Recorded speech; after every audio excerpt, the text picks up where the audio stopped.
Homme de douleur, fils de Dieu, trahi par les siens, le fardeau de notre péché sur Jésus fut posé.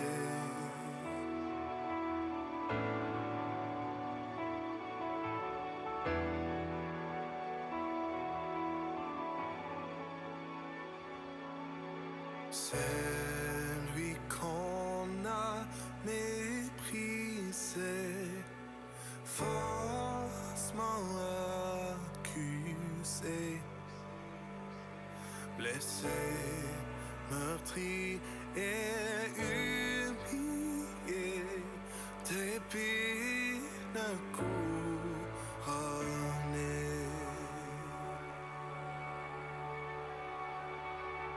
Oh, cette croix, ma rédemption,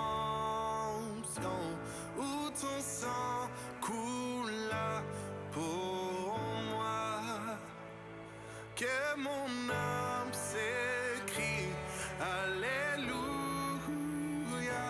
gloire et honneur à toi seul.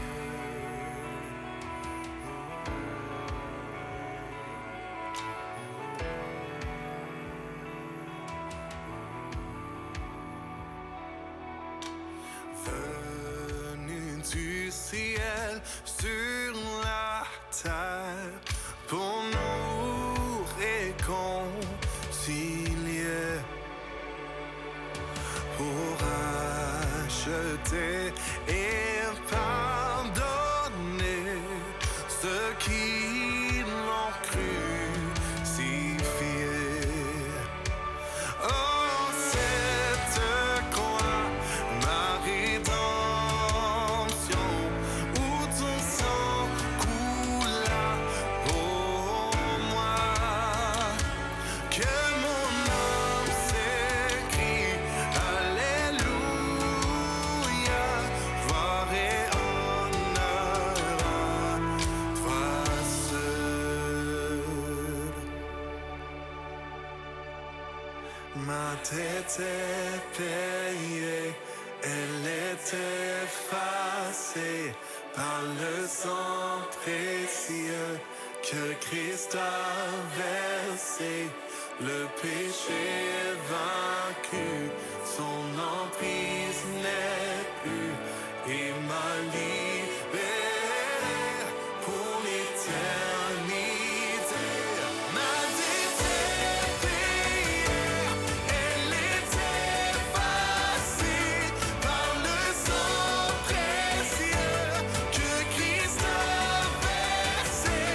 Le péché est vaincu, son emprise n'est plus, il m'a libéré pour l'éternité.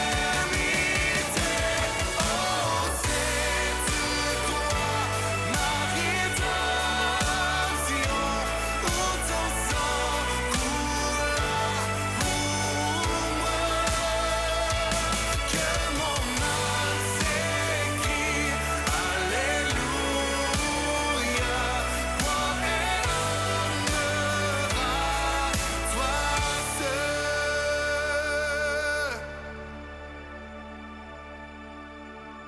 La pierre a été roulée, on voit le tombeau vide. Alléluia, Dieu soit loué, il est ressuscité. Oh, cette croix, ma rédemption, où ton sang coula pour moi, que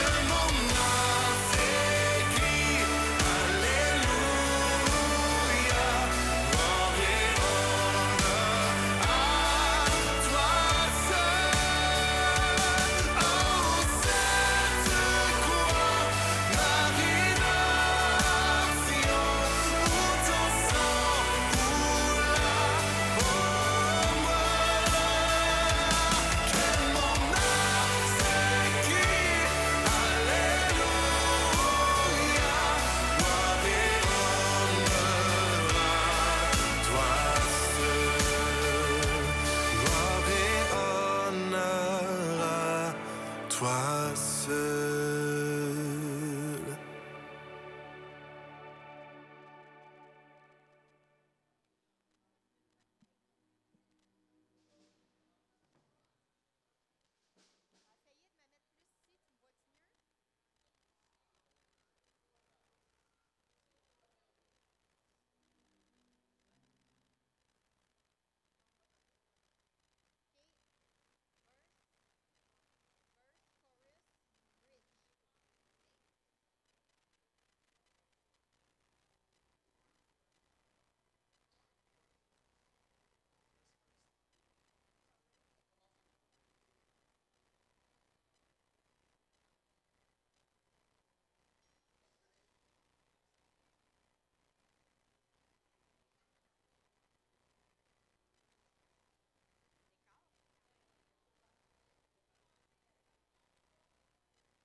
Bonjour tout le monde.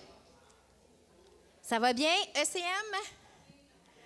Est-ce qu'il y en a qui ont commencé leurs vacances? Pas encore, hein? Il y a eu la vacance, il y a eu le congé de la Saint-Jean. Mais fait que ça s'en vient tout le monde. On va bientôt entrer dans une période de repos, de restauration, connexion avec la nature. En tout cas, je vous le souhaite, je vous encourage, si vous allez en vacances, connectez avec la nature. Il n'y a rien de plus ressourçant, il n'y a rien de plus... il y a vraiment une connexion avec Dieu particulière quand on est dans la nature, qu'on regarde la création, qu'on s'arrête. Moi, je vous mets au défi. Bien, c'est même pas un défi, là. C'est un défi fafa, là. Quand vous allez être dans la nature, là, si vous êtes proche de la mer ou vous êtes dans le bois, juste, si vous êtes avec votre conjoint, là, regardez-le puis faites comme... Chut. Puis là, juste comme, prenez le temps d'écouter le vent, les oiseaux, les boues. Il y a toutes sortes de... Quand tu vas au Mont-Saint-Hilaire, tu entends de tout, là. Puis là, si votre conjoint ou conjointe se met à parler... Chut. Puis là, je vous le dis, là, c'est incroyable comment il y a un ressourcement qui se fait d'être dans le silence. On n'a pas assez de silence dans notre quotidien. Alors, je vous encourage à le faire. Mais là, ce matin, on n'est pas ici dans le silence. On est ici pour célébrer le Seigneur. On est ici pour louer son nom. Alors, je vous encourage. On se lève ce matin et puis... on a un full band ce matin, là, fait qu'on va en profiter pour taper des mains, puis...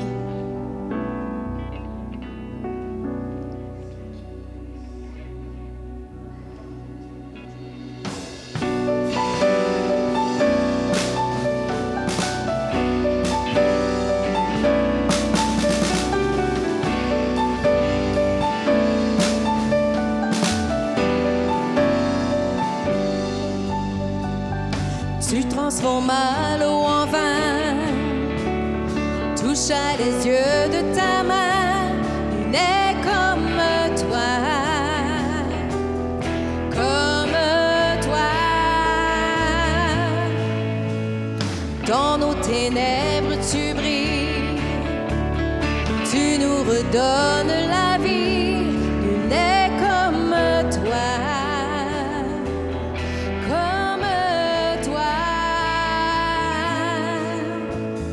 Dieu admirable, inébranlable, ton nom surpasse toute puissance.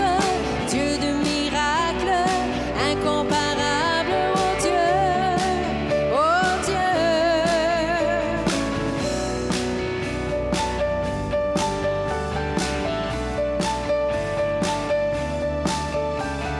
Tu transformes l'eau en vin, touche à les yeux de ta main, il n'est comme toi, comme toi.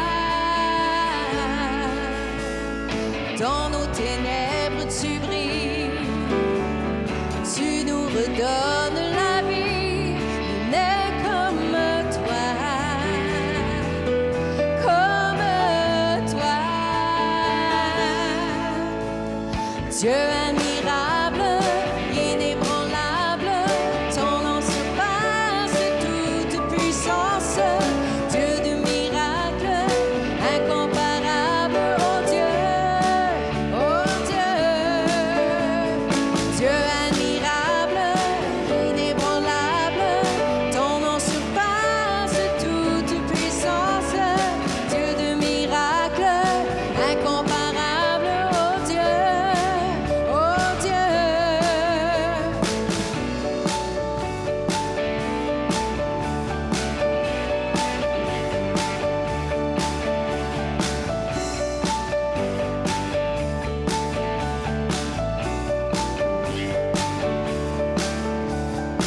Si notre Dieu est pour nous, qui pourra nous arrêter?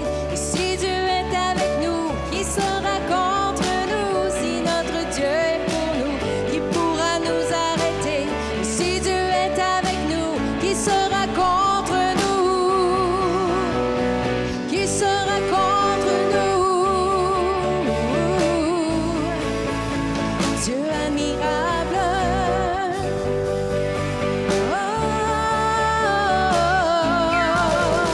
Dieu admirable, inébranlable, ton nom surpasse toute puissance. Dieu de miracles, incomparable, oh Dieu, oh Dieu.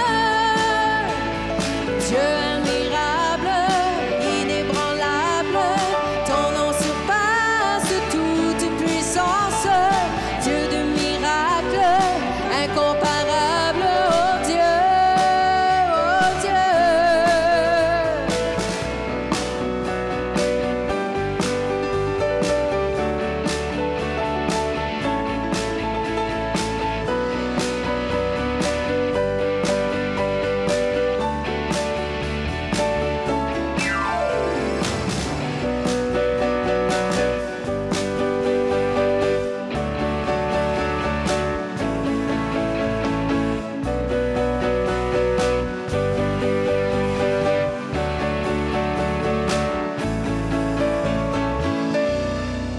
Alléluia.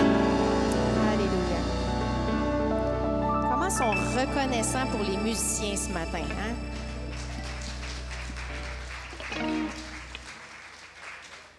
Tu sais, je vous regarde, là, on est pas mal tous de la même âge et plus. Fait que, tu sais, nous autres, on vient de la génération, là, où c'était pas chrétien, une guitare électrique, hein?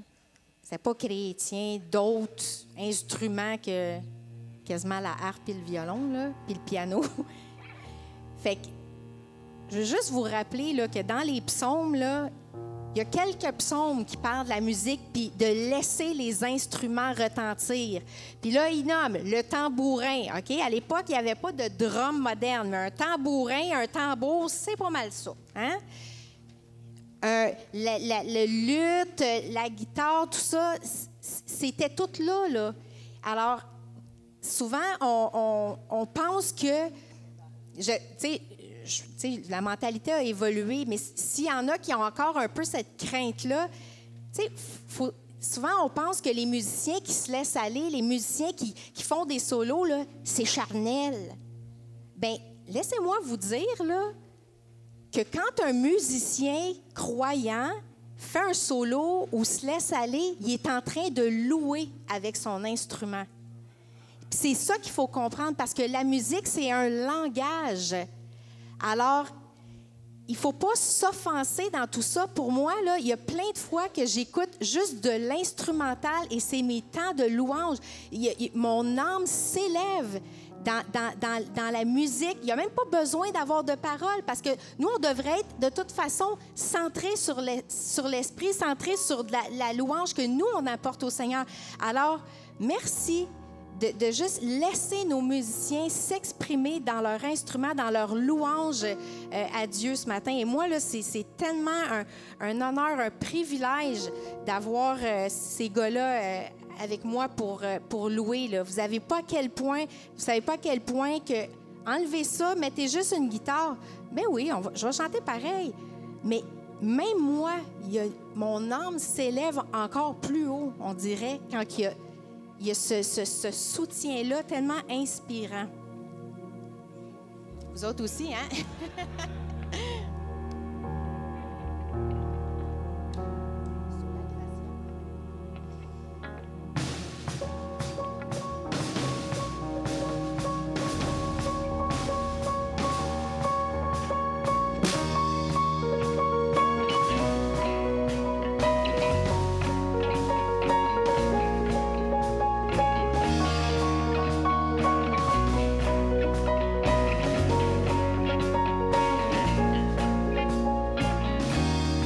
Amour parfait, tu t'es donné à la croix pour tout effacer de mes péchés.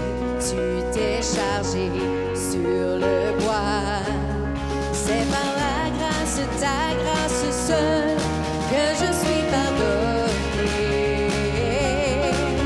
C'est par ta grâce seule, que tu m'as racheté. Oh, oh, oh, merci pour la croix, ton amour pour moi. Oh, oh, ta grâce ne faillit pas.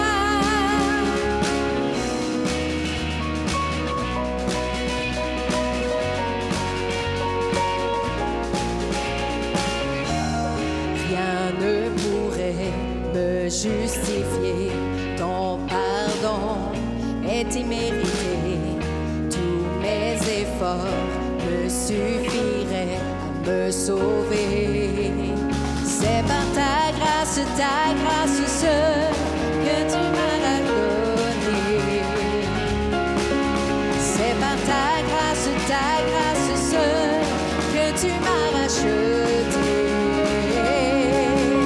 Oh, oh, oh, merci pour la croix, ton amour pour moi. Oh, oh, ta grâce ne faillit pas. Oh, oh,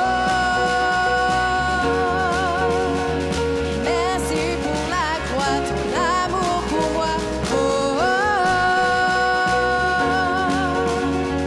ta grâce ne faillit pas.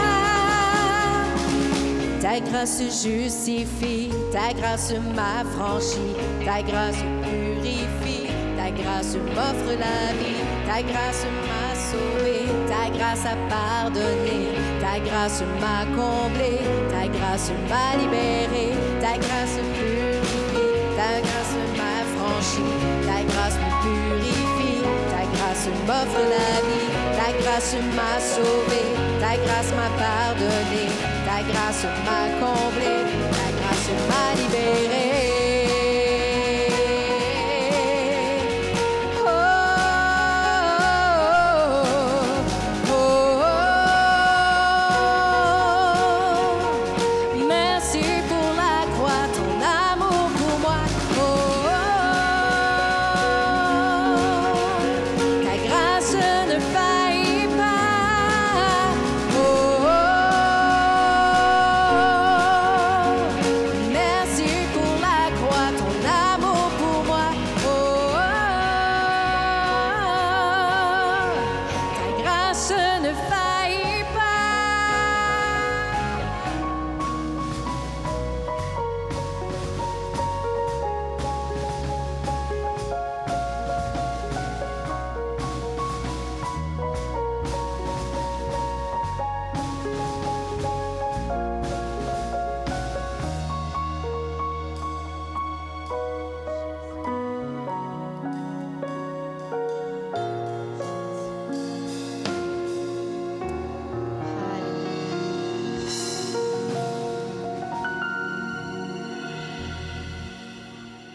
Oui, Seigneur, ta grâce qui ne faillit pas.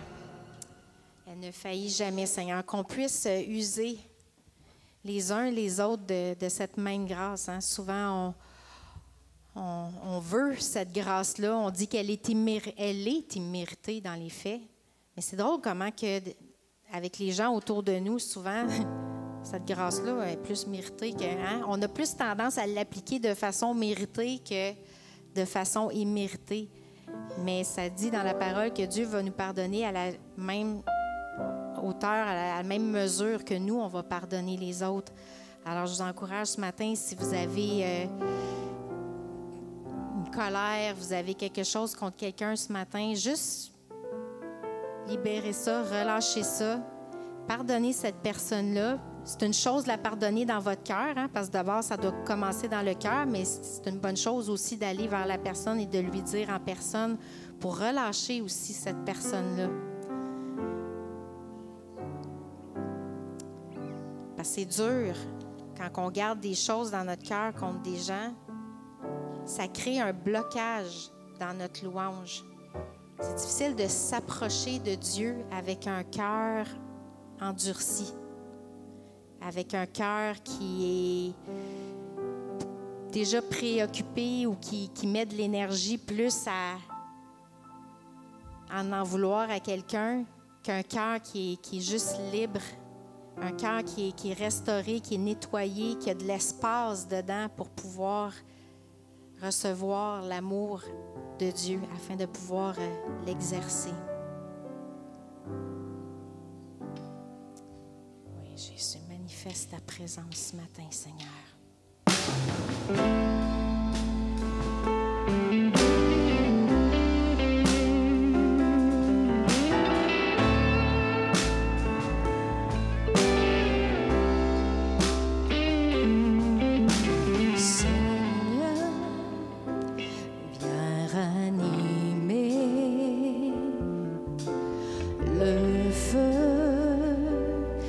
Tu as mis en moi, toi seul peux m'éclairer.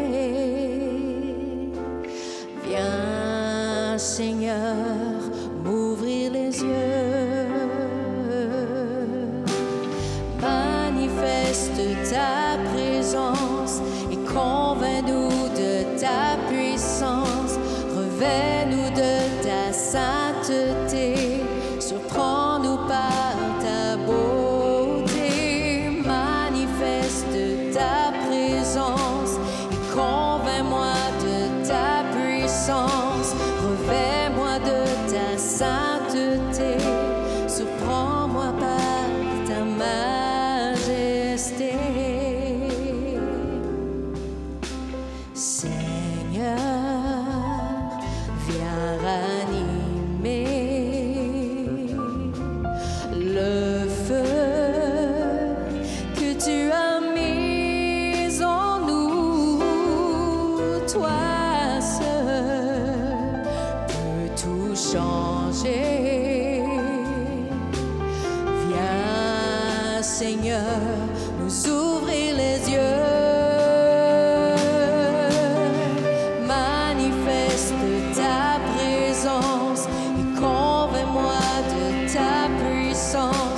Revêt-nous de ta sainteté, surprends-nous par ta beauté, manifeste ta présence et convainc-nous de ta puissance. Revêt-nous de ta sainteté, surprends-nous par ta majesté.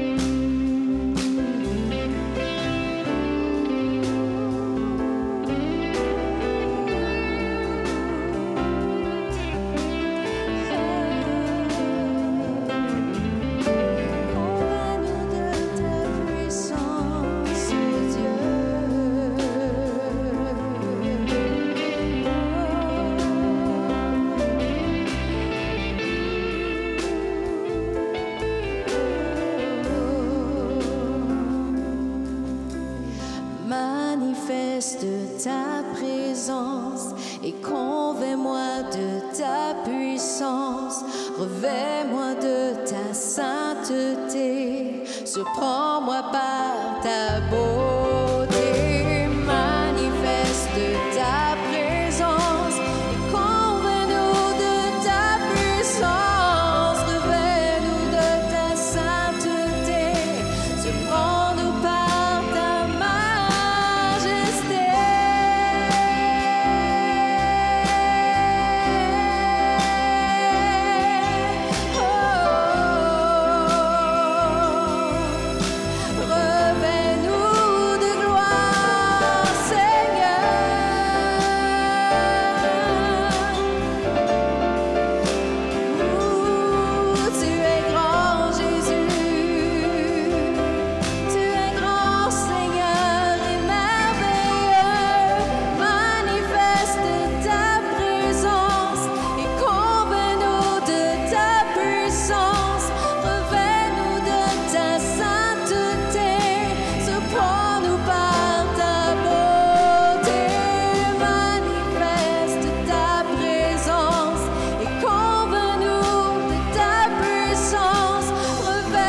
pouvez vous asseoir si vous voulez.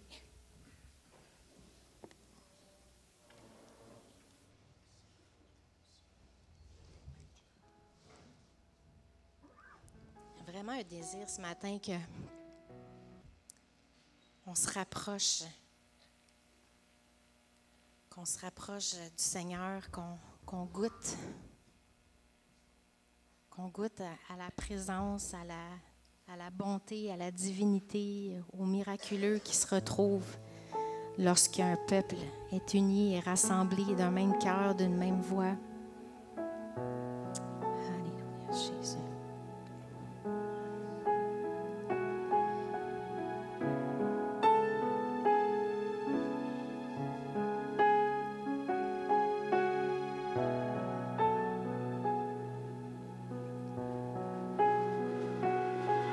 Ton amour ravit mon cœur et m'emporte plus loin, m'emporte plus loin.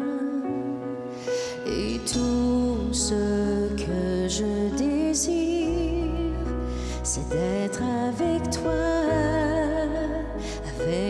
pour toujours. Attire-moi un peu plus près, amène-moi un peu plus loin. Je veux connaître ton cœur, je veux connaître ton cœur. Ton amour est bien plus doux que tout ce que j'ai connu.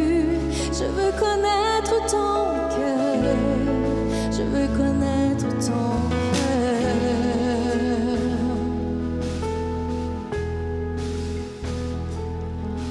Ton amour a ravi mon cœur, m'emporte plus loin, m'emporte plus loin. Et tout ce que je désire, c'est d'être avec toi pour toujours.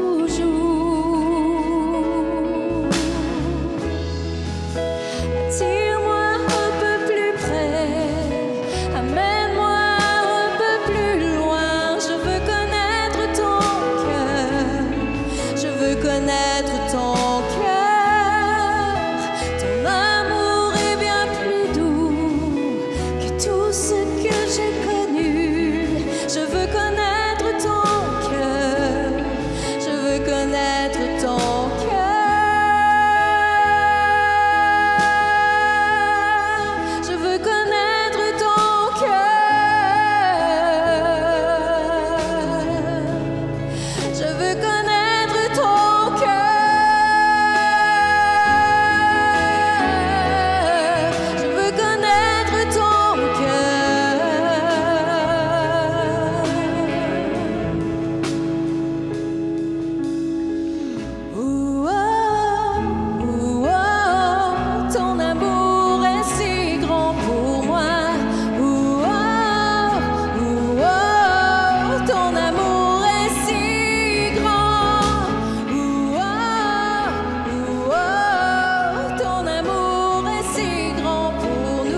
Jésus, apprends-nous à marcher, Seigneur, les yeux fermés, à faire confiance, Seigneur.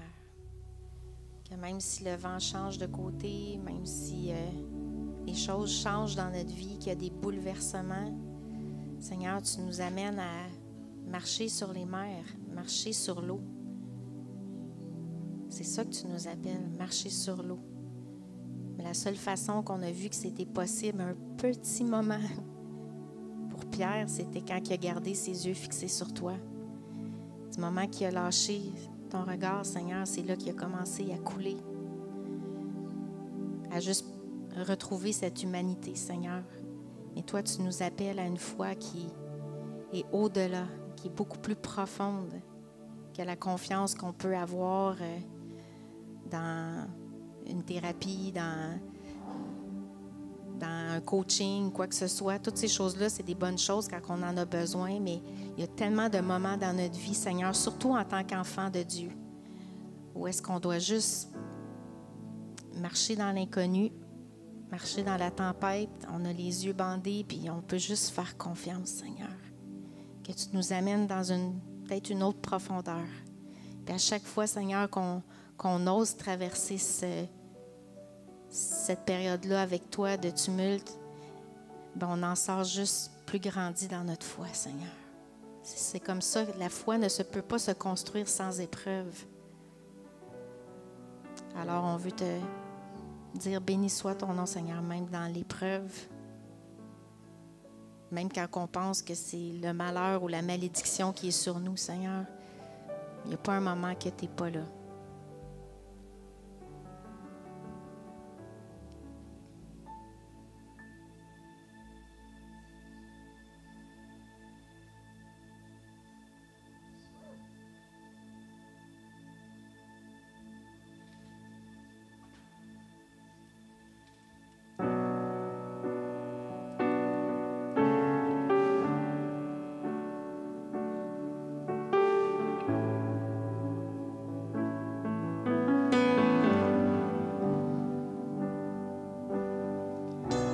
Tu m'appelles à marcher sur les mers, là où mes pieds peuvent chanceler. Et dans le mystère, j'ai découvert qu'en eau profonde, ma foi demeure. Et quand je fais appel à ton nom et garde mes yeux fixés sur toi, même les océans ne pourront me séparer de toi. Je t'appartiens et tu es mien.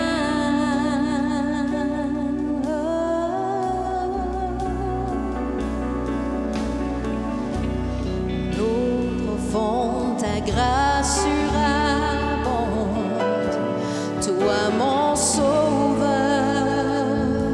sois mon guide.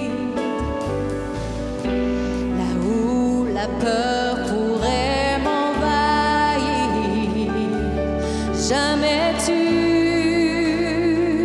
ne me laisses tomber.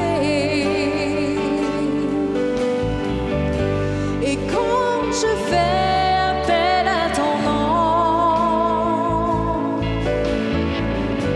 et garde les yeux fixés sur toi, même les océans ne pourront me séparer de toi. Je t'appartiens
je fais appel à ton nom et garde mes yeux fixés sur toi, même les océans ne pourront me séparer de toi. Je t'appartiens et tu es mien. Chantez-le une dernière fois pour votre vie.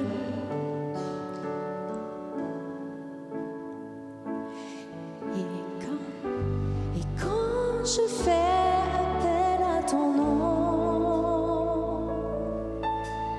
et garde mes yeux fixés sur toi, même les océans ne pourront me séparer de toi, car je t'appartiens et tu es mien.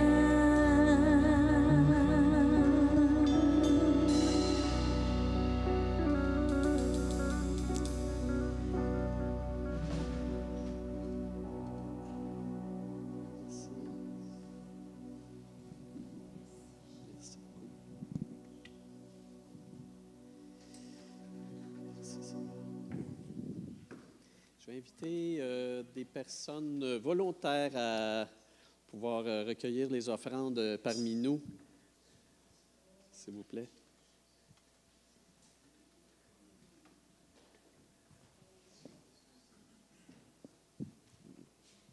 Merci.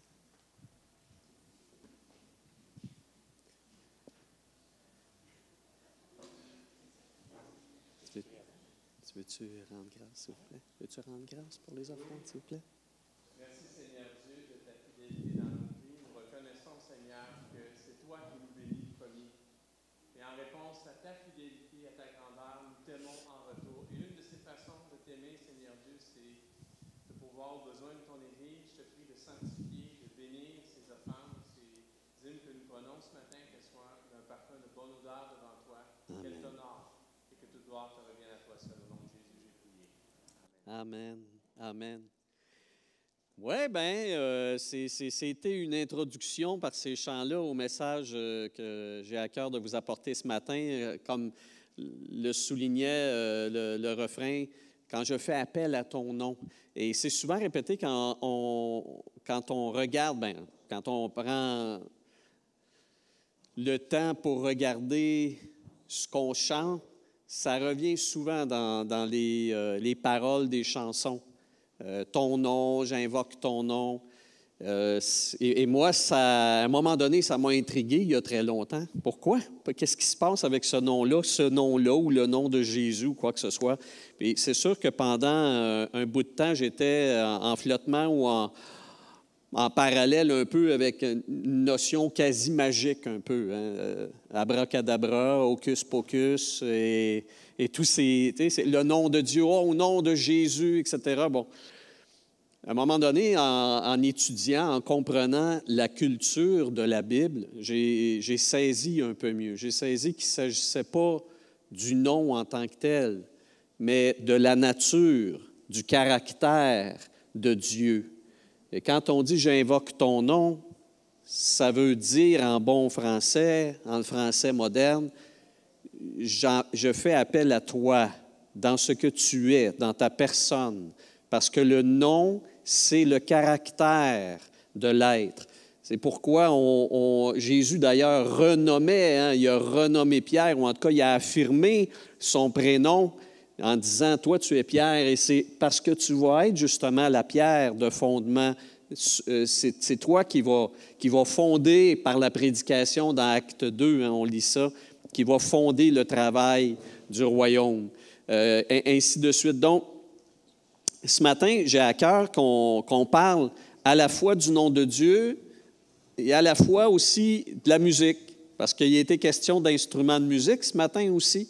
Et puis, on va parler d'un instrument de musique qui est fondamental pour le peuple juif dans les psaumes, c'est le nébel, aussi en français, la lyre à 10 cordes.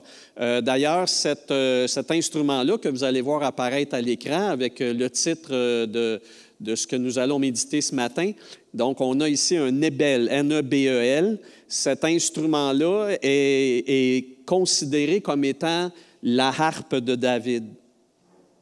Il a été représenté sur d'anciennes pièces de monnaie de l'Ancien Testament, de l'époque de l'Ancien Testament. Et encore aujourd'hui, sur une des pièces de monnaie modernes d'Israël, qu'on appelle les shekels, il y a un des shekels, je ne me souviens plus la valeur de ça, là, que ce soit l'équivalent de 25 sous ou d'$1, peu importe, là, il y a à peu près la grosseur de notre dollar canadien. Et sur une des faces de ce dollar-là israélien se trouve le nébel. Et le nébel est symbolique de la dévotion envers Yahweh. Et ce qu'on va voir ce matin, c'est en quoi est-ce que cet instrument-là peut-il avoir cette valeur-là? En fait, je vais vous amener un peu dans une forme de méditation. Je ne voudrais pas vous dire que vous devez prendre absolument au pied de la lettre puis de dire, bien, c'est seulement ça que ça signifie, mais c'est une des façons de voir l'importance du nom de Dieu. Voilà pourquoi le titre, mais aussi le fait de chanter, le fait de s'harmoniser sur le nom de Dieu. C'est ce qu'on va voir ensemble. J'ai apporté pendant la dernière année là, qui se termine, l'année scolaire, si on veut, vu que j'ai fait l'école du dimanche pendant un certain nombre de dimanches, on a eu l'occasion de parler du nom de Dieu. N'est-ce pas, mesdemoiselles? Oui, on a eu l'occasion de parler du nom de Dieu. On pourrait dire, le nom de Dieu, c'est pas compliqué, c'est l'Éternel, hein, ou le Seigneur, représenté en hébreu par les 4 consonnes YH, WH, qu'on peut translittérer, ou en tout cas essayer plutôt de prononcer en français, soit par Yahweh ou encore par Jéhovah, peu importe, parce qu'il y a différentes possibilités. Peu importe, on pourrait dire, ça, c'est le nom de Dieu. Il y a plus que ça. Il y a beaucoup plus que ça. En fait, Dieu a décidé à un moment donné d'avoir une rencontre extrêmement intense, intime, personnelle et marquante avec son serviteur Moïse. Et puis, c'est ce qu'on va voir aussi dans quelques instants pour qu'on puisse voir quel est effectivement ce nom-là de Dieu. Mais prochaine diapositive, je voudrais vous amener dans les psaumes à différents moments donnés de cette étude que nous faisons ce matin pour voir justement que Dieu lui-même a inspiré David, a inspiré les psalmistes en les invitant à chanter son nom. Chanter son nom, comme par exemple dans le psaume 92, « Il est bon de célébrer l'Éternel, Yahweh, de chanter ton nom. » Ça veut dire quoi, chanter le nom de Dieu? Est-ce que c'est remplir un texte de son prénom? Est-ce que c'est ça? Si on demandait cette question-là à une personne de dire, « chante mon nom », on trouve un Québécois sur la rue, on trouve un musicien, puis on dit, pourrais-tu chanter mon nom ou le nom d'une personne que tu aimes bien? Là, oui, il s'appelle Marcel. Marcel. Il va chanter le nom de Marcel parce qu'il ne comprendra pas qu'est-ce qu'on veut dire par ça. Vous me suivez? Chanter le nom, ça signifie rien en québécois, en canadien, français. On ne comprend pas de quoi est-il question. Or, quand on lit les psaumes, il est demandé aux croyants, aux personnes qui aiment Dieu, de chanter le nom de Dieu. Et c'est ce qu'on va voir ce matin. Qu'est-ce que ça signifie? Quel est ce mystère? C'est quoi le mystère? Est-ce que ça suffit de mettre le nom Seigneur, de mettre le nom Éternel, de mettre le nom Jésus dans un cantique pour dire « J'ai chanté le nom de Dieu ». Non, parce que ce n'est pas ça. Ce n'est pas ce que ça signifie. Alors, vous voyez un peu plus loin dans cette portion de texte biblique que vous avez à l'écran, on dit « Ce qu'il faut, c'est déclarer le matin ton chérissement ».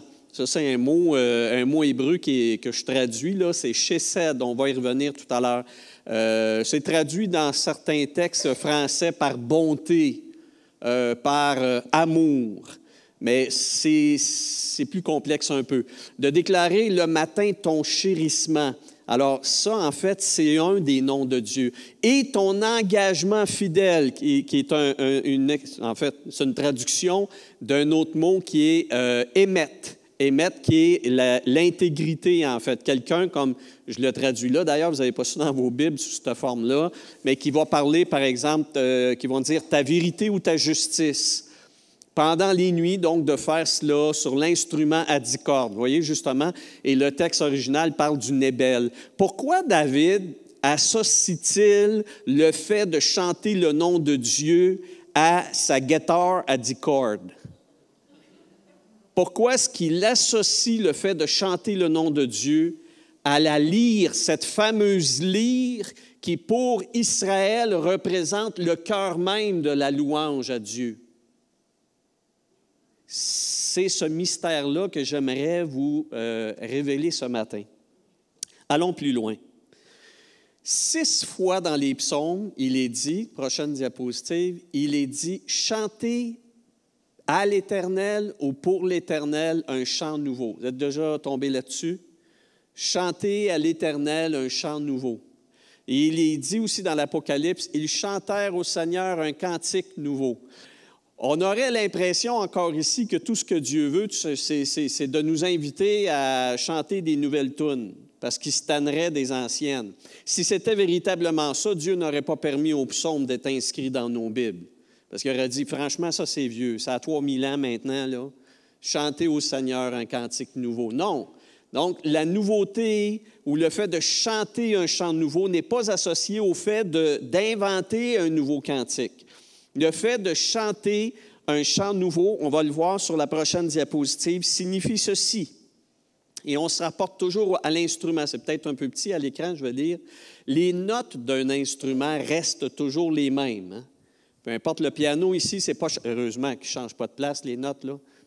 Ça serait compliqué. Les notes d'un instrument, que ce soit une lyre, une guitare, une contrebasse, peu importe, les notes d'un instrument restent les mêmes. Mais l'expérience les harmonise pour jouer des airs nouveaux. L'expérience d'un compositeur. Il y a 12 notes seulement. OK, oui, on peut faire des parallèles là. Oui. Alors, l'expérience d'un compositeur va faire en sorte qu'avec, par exemple, moi, je joue de la guitare, là. Je ne suis pas un guitariste, là, mais je joue de la guitare. Là. Sur le bord du feu, c'est tout le temps pas trop pire. Ça, c'est comme quand on chante dans la douche, c'est toujours bien. Mais bon, peu importe, je joue assez de guitare d'un instrument pour savoir que bien qu'on ait juste un certain nombre de notes, de cordes, on peut composer toutes sortes de mélodies avec ça. Puis les textes qu'on va écrire ou la teneur un peu de nos sons, que ce soit en mineur, un peu tristounet, ou que ce soit en peu importe, ça vient de l'expérience qu'on a d'une peine d'amour, par exemple, ou plutôt au contraire qu'on est tombé complètement dans les fleurs et le charme d'une personne, etc. L'expérience qu'on a fait qu'on prend le même instrument, on n'a que le même nombre de cordes et d'accords à faire, mais on va créer quelque chose de neuf. C'est ça, créer du nouveau. Et quand Dieu dit « Chantez à l'Éternel un cantique nouveau », ce qu'il veut, vous voyez, il en est de même pour notre relation avec Dieu. Les vérités sur le nom de Dieu doivent nous saisir d'une manière fraîche pour que notre vie compose des œuvres inédites à sa gloire. Pourquoi Dieu aimait David?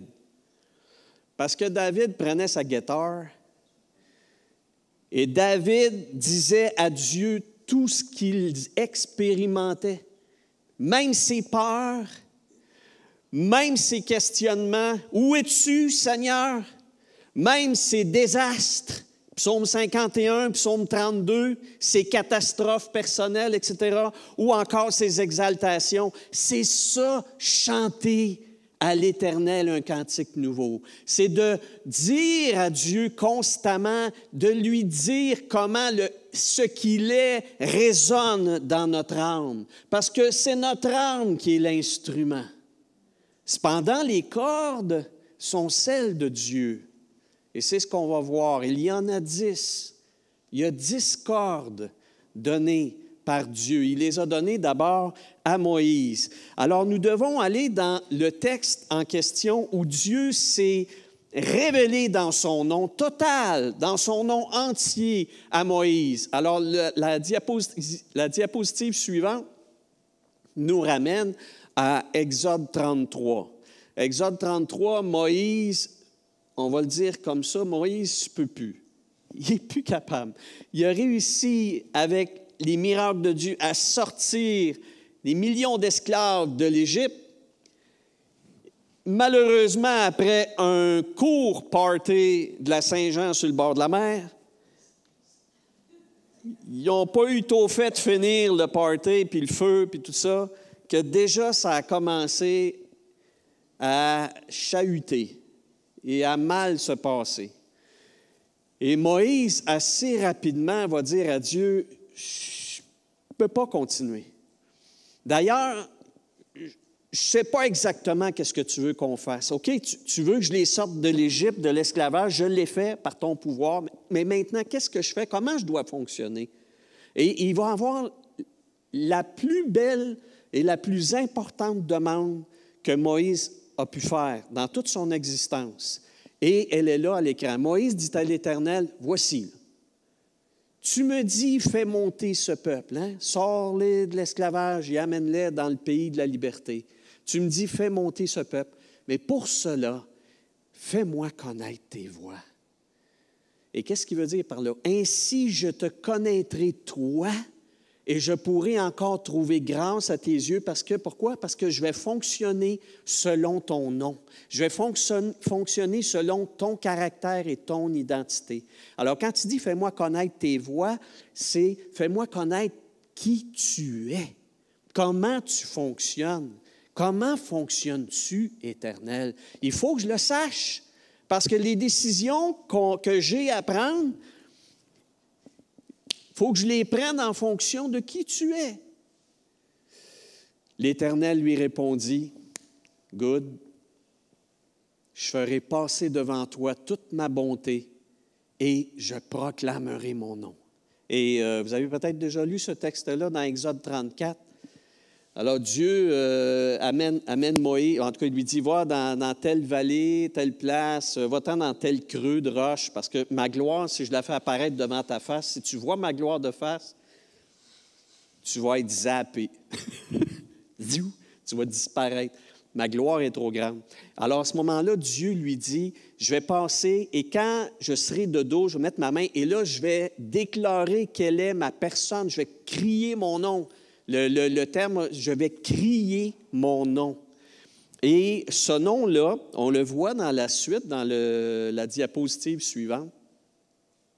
Ce nom-là de Dieu est en 10 séquences. Il y a 10 proclamations, il y a 10, comment je pourrais dire, c'est dur à expliquer, là, mais 10 aspects du caractère de Dieu. On va le dire comme ça. Alors, la première, c'est l'Éternel, l'Éternel. On va dire, oui, mais là, il n'a pas commencé, il fait juste dire son nom. Oui, mais il est répété 2 fois. La première fois, c'est l'Éternel, Yahweh. Et là, Yahweh, il est quoi? Bien, il dit, Yahweh, il est Yahweh. Et ça veut dire, je suis celui qui est éternellement présent. Je suis l'étang. E accent aigu, T-A-N-T, là. Pas l'étang dans lequel il y a des grenouilles, là. Je suis celui qui est. C'est dur à traduire. Je suis celui qui est. Alors, je suis toujours là. Je suis toujours là, je serai toujours là. Je ne suis jamais en retard, jamais trop. Je suis là, je suis le présent. Je suis Dieu de miséricorde. Je suis compassion. Je suis lent à la colère. Ça, c'est le fun. Dans la traduction originale, il dit « Je suis long de narine ». C'est une expression chez les Hébreux qui disait « Et lui, il est long de narine ». Long de narine, c'est comme on dit en québécois, là, tu sais, respire un peu. Là. Prends le temps de respirer. C'est vrai qu'on dit ça à quelqu'un qui est pour pogner les nerfs. Il dit « Oh, respire un peu. » là. On dit ça, hein? Ben, les Hébreux disaient la même affaire, mais ils disaient carrément, là, étire tes narines un petit peu, là, tu sais, étire ça, prends de l'air, là. Et Dieu, c'est ce qu'il dit, moi, je suis long de narines. Il y a des fois, là, j'en pèterais une, mais je prends le temps de respirer, je me calme. C'est ça que Dieu dit. Moi, je suis comme ça de nature. Je suis riche en chérissement, le fameux chesed que je vous disais tout à l'heure. on a dans plusieurs traductions, c'est riche en bonté. Mais c'est plus que de la bonté. C'est vraiment, c'est l'attitude d'un parent qui est prêt à tout faire pour son enfant, qui est prêt à tout donner, qui est prêt à tous les soins. Ça peut être traduit par amour, mais amour, des fois, c'est mélangé avec d'autres concepts. Mais c'est beau. D'ailleurs, c'est pas moi qui ai inventé le mot chérissement. Là, ici, c'est André Chouraki, qui est un juif d'Afrique du Nord, qui a traduit, d'ailleurs, c'est intéressant, il a traduit, il n'est pas chrétien, il a traduit le Nouveau Testament. C'est fascinant. Il a traduit l'Ancien Testament aussi. C'est une des plus belles traductions que j'ai jamais eues dans ma vie. Et c'est lui, Chouraki, qui est en même temps un extraordinaire linguiste. Il parle français, anglais, hébreu, arabe, je ne sais pas combien de langues il parle. Et il a trouvé en français ce mot-là, sinon il l'a gossé, comme on dirait ici au Québec. Riche en chérissement et en intégrité. Émette. Émette, c'est vraiment, c'est le mot français qu'on peut mettre à ce niveau-là. C'est quoi l'intégrité? Bien, c'est quelqu'un qui va toujours rester conforme à ce qui est vrai, coûte que coûte. Et là, déjà, on se dit, oh boy, attends un peu, c'est comment tu peux mettre ces deux choses-là l'une à côté de l'autre? Mais il est ça. Dieu conserve son amour jusqu'à 1000. Il pardonne la faute, la rébellion et le péché, mais il n'innocente point le coupable. Attention, il faut qu'il y ait un processus. Et enfin, il visite la faute des pères sur les fils jusqu'à la 3e et 4e génération. Donc, dans l'étude que j'ai faite avec les enfants, j'avais abordé vraiment rapidement, j'ai juste présenté les noms, on en a parlé un petit peu. J'avais déjà aussi commencé une étude dans le temps de la pandémie, là. Je dis ça de même quand ça faisait 100 ans, mais via le web, là, en tout cas. Mais bon, en tout cas, j'avais commencé, je n'ai pas couvert toutes ces parties-là, mais c'est super intéressant. Surtout, ce qui est fascinant, c'est les prochaines diapositives, c'est qu'en fait aussi, il s'agit, on voit un petit peu moins bien les flèches, là, il s'agit encore ici d'un texte qui utilise le parallélisme. On a beaucoup ça chez les Hébreux, on a ça aussi dans le Nouveau Testament, dans certains textes, c'est-à-dire que dans une prière comme le Notre Père, vous avez vu ça dans mon livre, là, je passe un chapitre pratiquement où j'explique c'est quoi ce système-là du parallélisme qu'on appelle dans le terme original un chiasme. C'est que le premier énoncé d'un poème, d'un psaume, ou par exemple dans le Notre Père, est en parallèle avec le dernier des énoncés du texte. Et là, ils font ce que les Hébreux appellent des parallélismes de logique, soit antithétiques, synonymiques, etc. Et je n'ai pas le temps, malheureusement, de vous parler de ça ce matin. Vous lirez ça dans le livre sur le Notre Père. Mais vous voyez, ce qui est intéressant, rapidement, là, l'Éternel, c'est le premier nom de Dieu. Il est présent. Or, effectivement, quand tu regardes le dernier énoncé du nom de Dieu, il dit que justement, ça donne, il visite chaque personne, spécialement les croyants, là, on parle ici. Il les visite sur plusieurs générations. Pourquoi il peut faire ça? Bien, parce qu'il est présent. Allô? Suivez, là, il y a une logique, là. Donc, on a un parallélisme synonymique, sinon même de développement. Alors, Dieu explique en quoi est-ce que le fait que Dieu soit présent, c'est important. C'est important parce que quand Dieu me voit, je vais parler de moi-même, là. Quand Dieu me voit, quand Dieu me regarde, quand Dieu m'écoute, là, OK? Parce qu'il est présent, il est plus présent que moi à moi-même, là. Quand Dieu me voit, il me voit à travers mon père, mes parents. Pourquoi c'est important? Bien, je ne suis pas le fils du voisin, moi. Il y a des choses que je vis dans ma vie qui dépendent de ce que mes parents ont fait dans ma vie. Allô? De ce que génétiquement ils m'ont donné et de ce que spirituellement ils m'ont donné en termes de bénédiction et de malédiction. Ça, vous le saviez, j'espère. Mais Dieu dit que ça va plus loin que ça, parce que tu peux avoir en termes de bénédiction et de malédiction des trucs qui traînent depuis 3 à 4 générations. Mais Dieu ne va pas plus loin que 4e génération. Et moi, à un moment donné, dans ma vie, quand j'ai compris ça, il y a un certain nombre d'années, quand j'ai compris que, ah oui, ça marche de même, ça m'a apaisé. Parce que je me suis dit, Dieu, il est tellement smart que quand il voit mes handicaps psychologiques, affectifs, Dieu sait pourquoi c'est là. Est-ce que vous voyez comment Dieu est bon? Puis que quand on est enfant de Dieu, il va, mais il ne le fera pas sans nous. Il veut travailler en nous pour nous débarrasser de ces bébites-là. Il va nous les montrer. Il y a des choses que j'ai vues, moi, dans ma vie privée, intime et personnelle. J'ai vu ces choses-là, puis je les ai senties comme ayant été dans mon père avant moi, puis dans mon grand-père aussi. Puis j'ai senti l'appel de Dieu à dire, Christian, je veux que ça finisse avec toi, ça. Ce que ton père a eu comme problématique à ce niveau-là, son père à lui, il l'avait eu. Puis avec toi, mon enfant, on va arrêter ça, le veux-tu? Est-ce que ce n'est pas extraordinaire? C'est ça le nom de Dieu. Et quand Dieu dit « chantez mon nom », créez pour moi un cantique nouveau, c'est ça que ça veut dire. Prends mon nom, Christian, connais-moi tel que je me suis révélé, et dans ce nom-là, trouve les potentiels pour me rendre gloire dans ta transformation. Est-ce que vous comprenez? C'est ma vie que je dois composer. C'est ma vie, c'est mon âme que je dois harmoniser avec le nom de Dieu. Mais encore, il faut le connaître pour ça. Il faut connaître son nom. De là, tous les appels de Dieu dans la Bible, l'Ancien Testament, où Dieu dit « Connais-moi ». Apprenez à connaître l'Éternel. Pourquoi c'est important? Ce n'est pas juste de le dire « Ah oui, je connais l'Éternel, je sais c'est qui, c'est le Dieu de la Bible ». Ça ne suffit pas, là. Il faut que tu connaisses Dieu. Ben oui, mais qu'est-ce que je fasse connaître Dieu? C'est là, la révélation est là. Exode 34, versets 6 et 7, on l'a devant les yeux. Et ainsi de suite. Il y a un livre à écrire là-dessus, là, qui est en route, là, mais un jour, si Dieu le veut. Mais j'aimerais qu'on s'arrête spécialement ce matin. On va s'arrêter juste sur le cœur. On a chanté ce matin, puis d'ailleurs, tu l'as évoqué dans ta chanson, « Fais-moi connaître ton cœur ».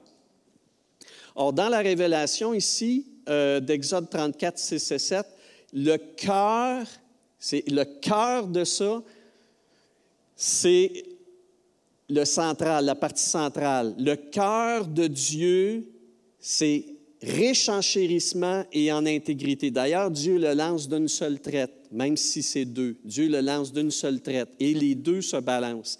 Alors, allons plus loin là-dessus, sur cet équilibre-là. Prochaine diapositive. Riche en chérissement et en intégrité. Alors, je l'évoquais un petit peu tout à l'heure. Et vous savez, dans l'histoire de l'Église, on va dire ça de même, sur les 2000 dernières années dans l'histoire de l'Église, il est arrivé malheureusement fréquemment qu'on danse sur une patte au lieu des deux. Il y a été toute une période, moi j'ai vécu la fin de cette période-là dans le christianisme québécois, où on était beaucoup sur la notion de vérité, intégrité, sainteté de Dieu, puis on filait vraiment pécheur au bout, là. Parce que c'était le jugement et la condamnation, c'était tout le temps la faillite, l'insuffisance. Je pourrais dire, même dans le monde non catholique, c'est un peu la même chose. D'ailleurs, on abordait souvent les choses par cet aspect-là. Mais quand tu lis même des textes piétistes, des textes d'évangéliques, de protestants d'évangéliques, peu importe là, de la dénomination, tu sens beaucoup cet aspect-là de la vérité de Dieu qui pèse, pour ne pas dire qui écrase le croyant. Voyez-vous? Il y a de ces textes-là, -là, tu as des chants d'ailleurs, tu as des cantiques qui disent, le fameux cantique « Grâce infinie de notre Dieu » composé par celui qui a été un esclavagiste, hein, celui qui allait chercher des esclaves en Afrique, tout ça, il s'est converti, etc. Mais il dit dans ce texte-là qu'il se considère comme étant une vermine. Parce qu'il a tellement vu les catastrophes qu'il a faites dans sa vie, Dieu lui a pardonné, mais on dit, lui, il ne s'est pas pardonné. Lui, il ne s'est pas pardonné parce qu'il est resté sur intégrité de Dieu, justice de Dieu, vérité de Dieu, pureté de Dieu, et t'écrases. Hein? C'est sûr que tu écrases. On pourrait tous s'écraser si on réalise ça. D'ailleurs, c'est vrai, Dieu, il est ça. Dieu, il est intègre. Dieu, il est vrai. Dieu ne pilera jamais sur sa justice à lui. Jamais. D'ailleurs, il y a un texte dans Timothée qui est mal compris par un certain nombre d'évangéliques. Là. Dans Timothée, là, où il dit si nous... on va aller chercher. Dieu ne peut se renier lui-même. Connaissez ce texte-là?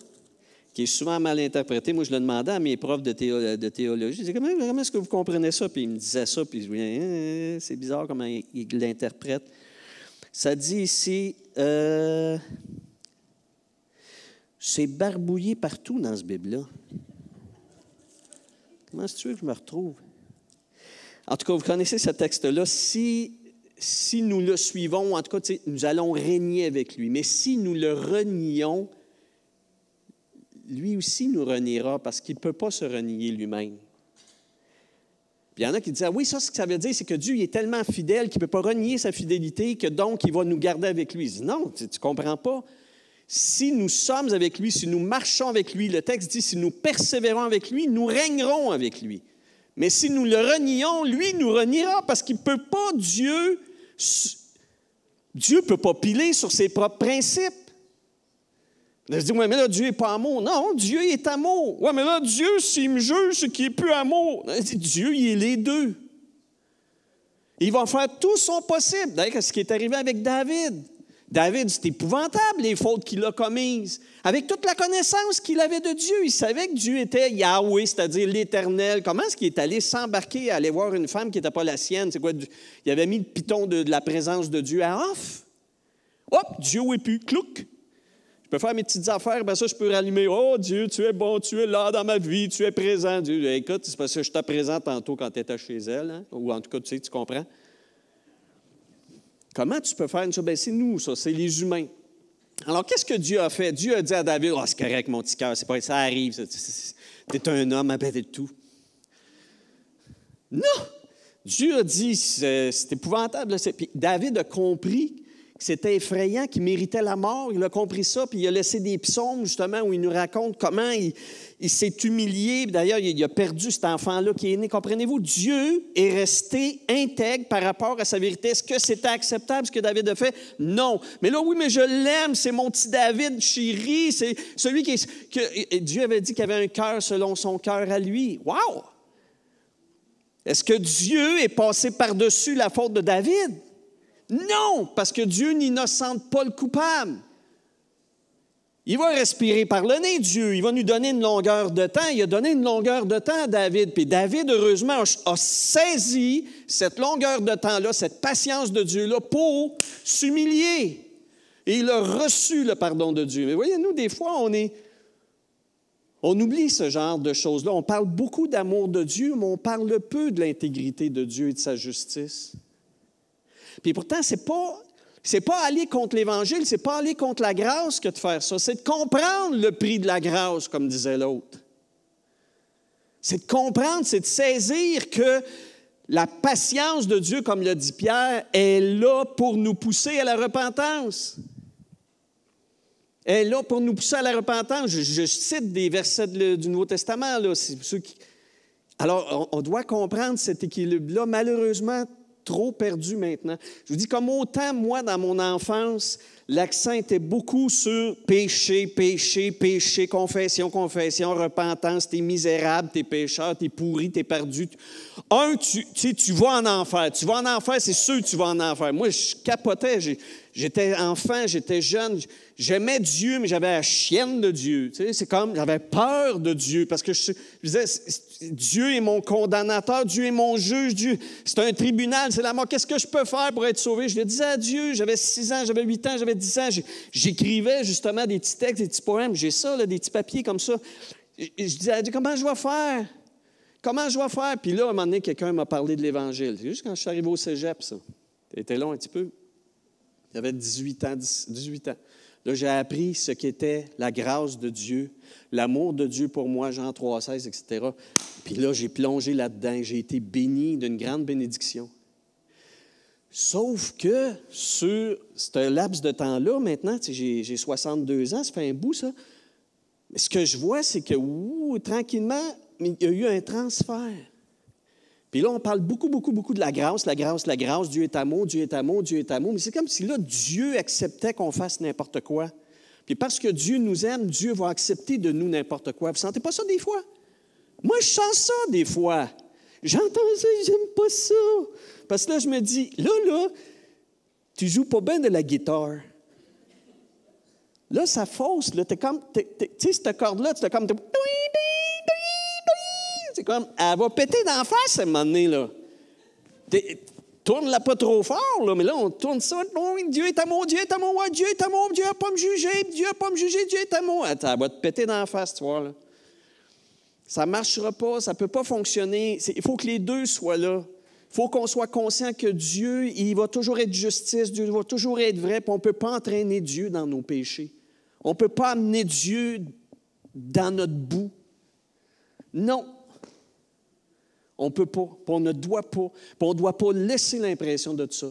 On doit les deux en même temps. Dire que Dieu, dans sa grâce immense, Dieu, dans sa bonté, il n'est que chérissement. Il ne veut que notre délivrance, que le pardon et notre restauration. Dieu veut travailler avec nous là-dedans. C'est ça, c'est le chérissement de Dieu. Mais sors de là! Faut que tu sortes de là. Reste pas là en disant « Ah, cool, Dieu m'aime, je peux continuer à vivre ma vie, c'est cool. » Non! Et il faut que ça, nous-mêmes, on comprenne comment jouer ces cordes-là du nom de Dieu, c'est-à-dire de sa personne et de son caractère. Il faut qu'on revienne. Mais, tu sais, c'est comme, je vous dis, la vie, c'est souvent un balancier. Hein? On va d'un extrême à l'autre. Mais autant comme dans mon enfance, j'ai vécu la charge, le poids de la justice de Dieu pesante et écrasante, autant présentement, c'est d'une légèreté, mais c'est épouvantable. C'est comme, on ne réalise plus la sainteté de Dieu. On ne réalise pas que quand on pêche, on lui fait mal. On fait mal à Dieu, on le fait mal paraître aussi. On le représente très mal. On ne peut pas rendre gloire à Dieu quand on n'a pas une vie qui travaille sur sa sainteté. Vous serez saints, dit Dieu, parce que je suis saint. Prochaine diapositive.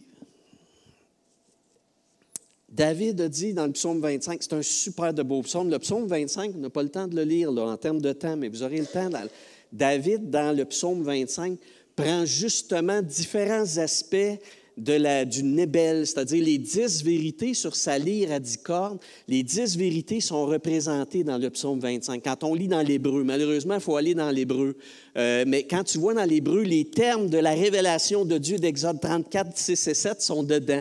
Et je vous en prends juste un parce que c'est sur ces cordes-là qu'on travaille. Il dit au psaume 25, verset 10, « Tous les sentiers du Seigneur, ses manières de fonctionner, sont chérissement, chesed, soin d'amour et intégrité, émet, fidélité à la vérité. » Et il dit d'ailleurs, et là, j'aurais pas raison d'oublier la fin du verset, « Tous les sentiers de l'Éternel sont chérissement et intégrité pour ceux qui gardent son alliance et ses commandements. » Ah tiens, regardons. Parce que David, il dit, pour que ça fonctionne, il faut qu'on soit en business avec Dieu. Il faut qu'on soit en alliance avec lui. Et donc, nous-mêmes, il faut qu'on respecte ça. Puis toute la suite, c'est ça qu'il dit. Alors, il dit, par exemple, il y a des bénédictions. Quel est l'homme qui craint l'Éternel? Craindre Dieu, c'est respecter Dieu dans sa personne. Et là, il donne 5 promesses. L'Éternel lui montrera la voie qu'il doit choisir. Et c'est ça que Moïse avait demandé en passant. Moïse disait, moi, je ne sais plus quoi faire avec ce peuple-là. Je ne sais plus quoi faire. Il y a tellement de problèmes. Il ne se pouvait plus. Hein?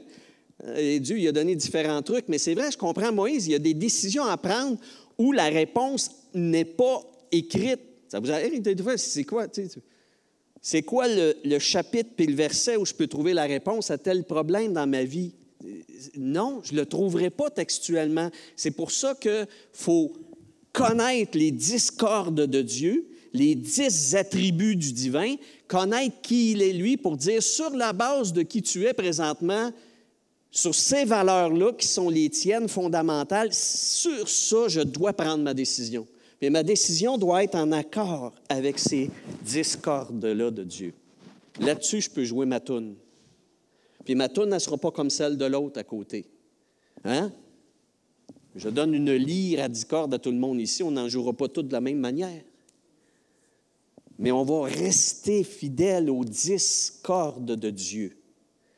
Alors, c'est ça, une des promesses, c'est si tu apprends à craindre Dieu, psaume 25, verset 12, Alors l'Éternel dit, « Je pourrai te montrer la voie que tu dois choisir.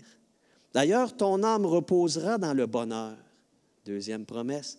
« Ta descendance héritera le pays. » Parce que si tu nettoies ta vie, quelle bénédiction pour tes descendants. Ils ne seront pas pognés avec des malédictions.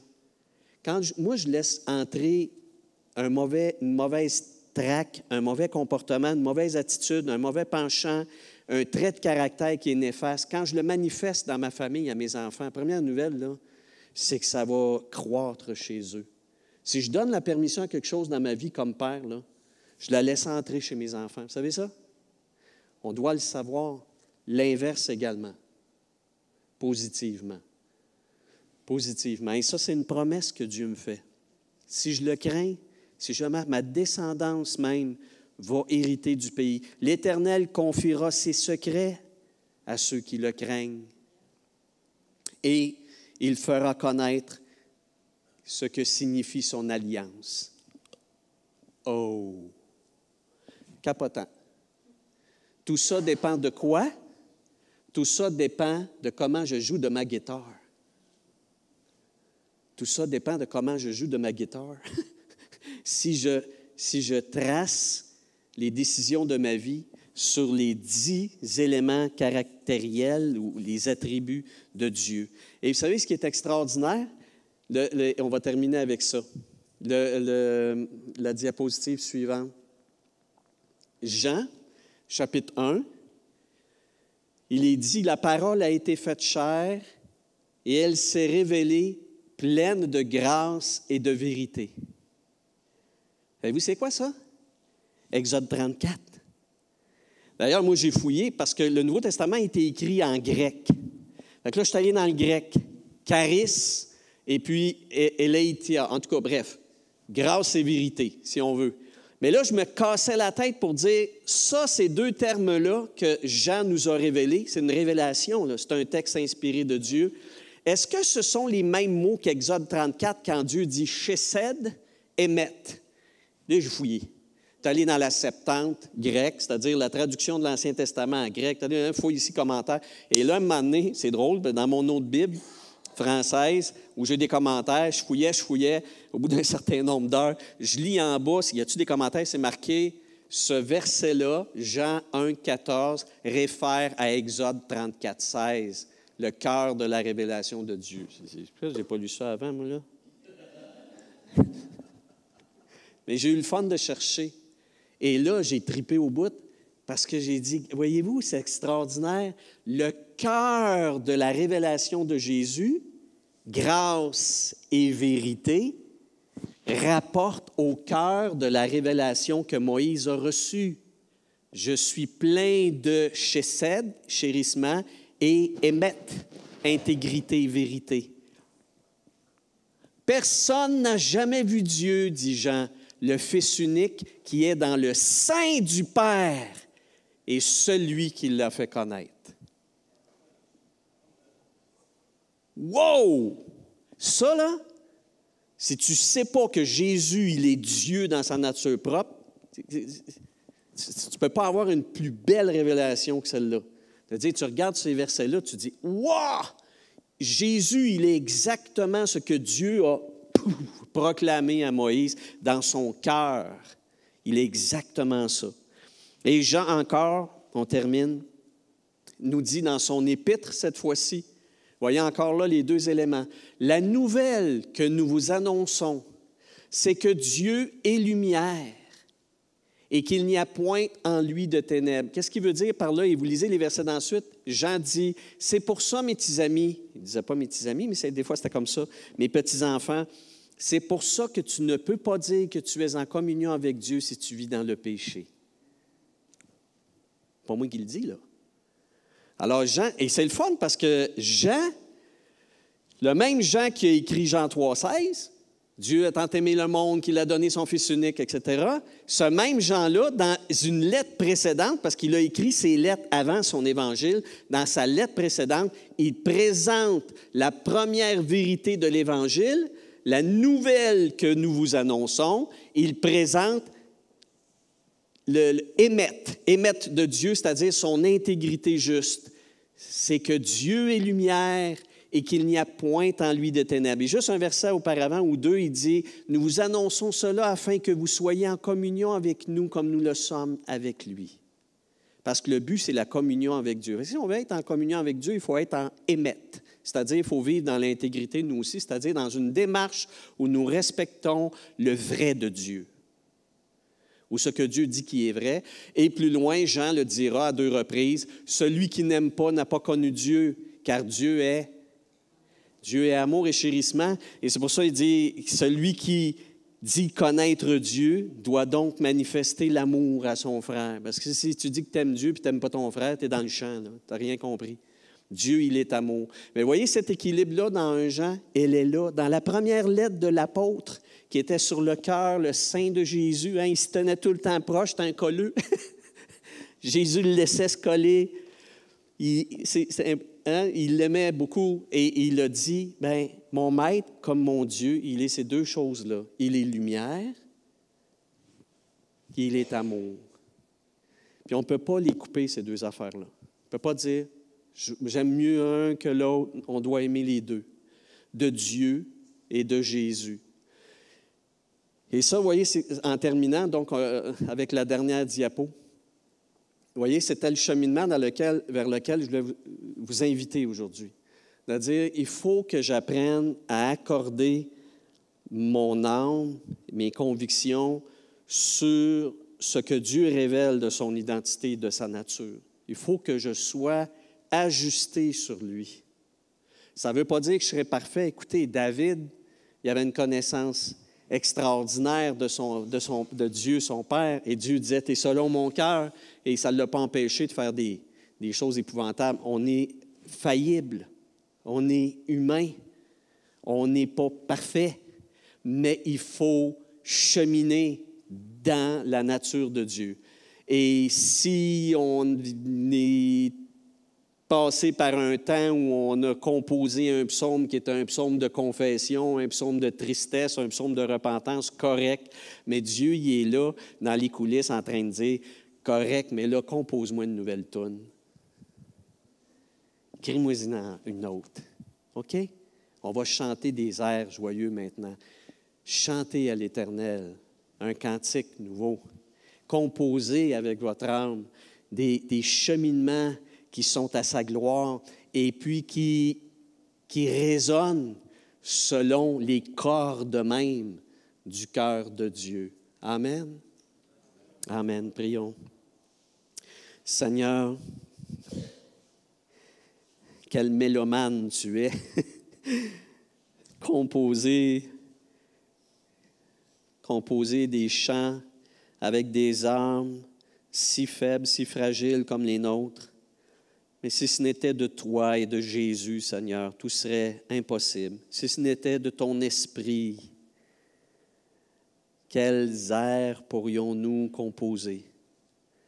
Nous voulons ensemble, Seigneur, te dire que nous voulons effectivement te connaître et vivre une expérience authentique, réelle, sincère, avec ce que tu nous as révélé de toi lorsque tu as rencontré Moïse de façon extraordinaire. Seigneur, que notre esprit soit marqué par tes 10 attributs, chacun d'eux, et que ton esprit nous accorde d'en jouer dans notre âme, d'en jouer dans notre vie, et d'ainsi te chanter jour après jour, période après période de notre vie, de te chanter des cantiques nouveaux, jamais entendus dans le passé, parce que ce n'était pas nous. Seigneur, toi qui as voulu nous créer tels que nous sommes, toi qui nous connais comme nous avons été élevés, Seigneur, fais en sorte que tout mauvais accord dans notre vie cesse. Accorde notre âme sur ce que tu es, sur ton identité, et vraiment par ton esprit, dans le nom de Jésus, fais-nous chanter pour toi. Compose en nous, Seigneur, des airs qui te réjouiront ou même parfois te feront pleurer de joie, parce que nous reviendrons à toi. Seigneur, c'est notre prière. Accorde ton peuple sur ce que tu es, toi, Dieu merveilleux. Oui, louange à ton nom, que ton nom soit célébré à jamais. Au nom de Jésus, nous prions. Amen. Amen. Amen. Amen. Soyez bénis. Bonne semaine. Bonne semaine. Que la grâce de Dieu soit avec vous, puis que Dieu nous rappelle cette semaine ce qu'on a vu ensemble. Amen.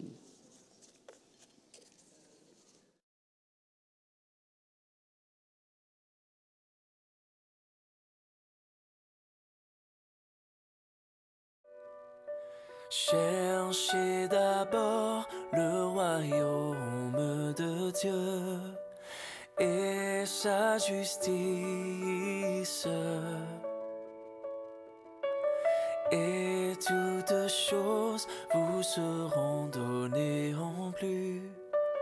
Alléluia, Alléluia.